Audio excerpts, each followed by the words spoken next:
It's a personal question for someone about her voice and the singing that you're doing. And it's interesting, when you was asking the question, I had a tickle in the back of my throat. I was like, oh, hello, what's going on here? So for you individually, what they're saying to me is, oh, okay, thank you. Oh, okay. So for you individually, they've said this to you before, who you are as an individual. You've got to look at the roles that you're playing and how you see yourself. This is about confidence, and it's about getting that balance right. How you see yourself, how you think others see you.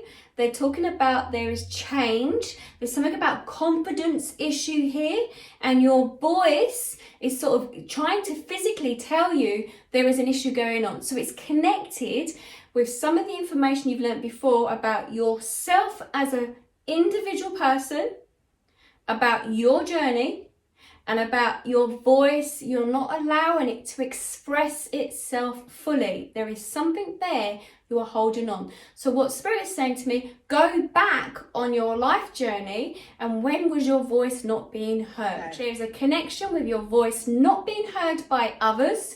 They're telling me family. And then they're saying, then have a look, because what happens is the trigger here is very closely connected about your family members and also about work. Your colleagues become like your family. So have a look at who might be prodding you or who's not listening to you. They're talking about your voice is all connected with them, okay?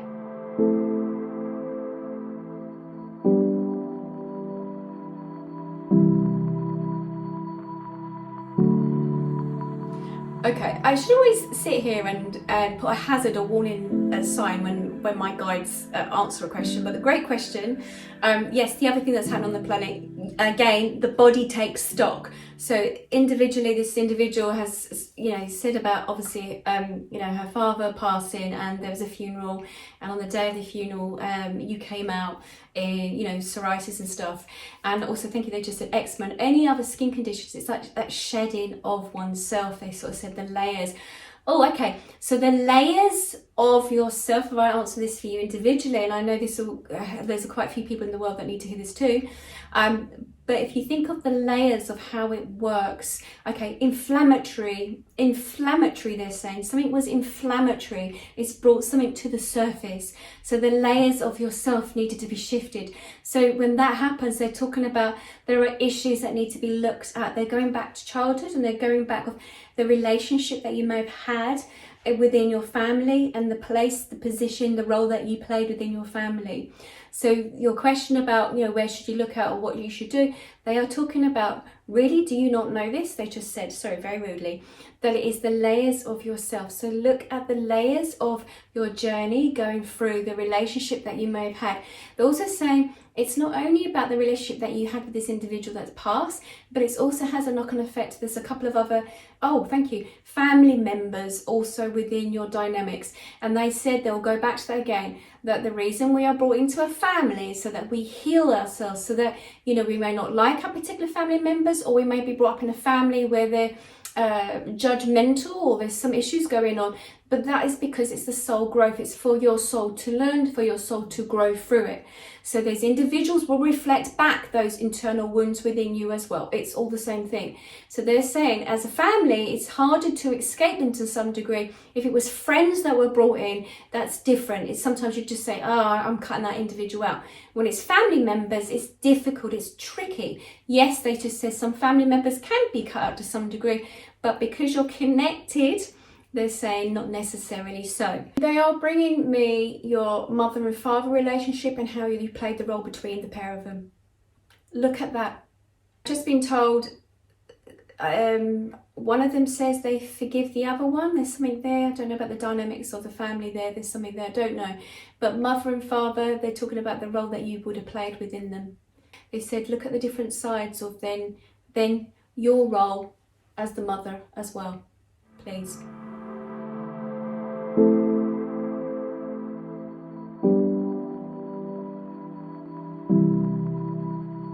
At this moment, what your spirit has been saying about the empathy of others, people who can put themselves into those shoes. And I think as we move forward, this is going to be that year where we connect with individuals and sort of, yeah, I know how you're feeling, that's happened to me, or it's happening to me. I think this is going to be this real manpower in the sense of us all coming together, that empowerment of us speaking up and sort of saying, this is what happened to me. Has it happened to you? Have you been treated this way? What's going on? And I think the coming together is going to be really important as we move forward, that, you know, we've sort of swung too much one way and we haven't got a balance right now. So with healthcare, especially if you're, you know myself, I was, you know, they labelled me being disabled because of my lungs and everything else I went through. But when you're in that stage and you haven't got others around you, you don't feel supported. You feel like that wounded animal. It's like no one's hearing your voice. It's like how, you know, it's really hard. So my heart goes out to you because, you know, I only had a little tiny taste of that today, and that's why I mentioned it, because my concern is when I came back and I reflected upon it, what about other individuals that are going through healthcare services every single day? I mean, it really hit me today. I was really aware when I was sitting in accident emergency, a woman came in with her baby today in the pram, and the security team came over and said, who's the patient? And she said, it's me. Well, your baby can't be here. And she said, well, who's going to have my baby? I mean, it was disgusting. And then there was an elderly woman that just about walked in with a stick and had her son with her, and he had to beg and argue that he said he'll be the porter, he'll be pushing around the wheelchair. Now, we know over the last couple of years, you know, my father-in-law died on his own in hospital because no family members were allowed to see him because of this whole business. You know, sister-in-law died of lung cancer, they thought it was COVID. There's been a massive cock up over the last couple of years, and we don't want to put blame on anyone in particular, but those who are around us right now, who are the caregivers, who are there trying to assist us, I think they need to actually follow their own common sense as well as following all the rules and regulations, or just being aware of it. If you have a disability, being aware of how it makes you feel. They're not putting themselves into those shoes. So this is why, you know, divine source, you know, angels who I'm talking to right now, it's got to be common sense. People have got to use common sense in how they relate to individuals and be aware of other people's feelings. I want you, you know, if it works for you, call in your guides or ask for an angel and just try it. What have you got to lose? And if you don't believe in it, give it a go. You're not losing anything, and see what shifts. And ask for some assistance and see. And that's what this year is going to be about. It's going to be about tuning in more to work with your team, to work with your angels or whoever it is that you call upon to get in and to help you. And you have to tell them, look, angels ain't light and fluffy little wings and like little cherub angels. They're not like that. The ones that you want to call in your archangels are the big guys that come in, stand by your side, and they're badass. They'll be there to protect you or whatever you need. You ask them to come in and you tell them what you want from them. Or they can't help you. The day that I died, when I got knocked down and I met my archangel, I thought, who the hell are you? I had no idea. And I was told, and I didn't even believe in angels. I was like, I haven't got time for this. I'm looking down at my body. And then I realised who it was, and I was like, oh my God, I don't actually believe in these things, but yet you're still standing here in my presence, thank you.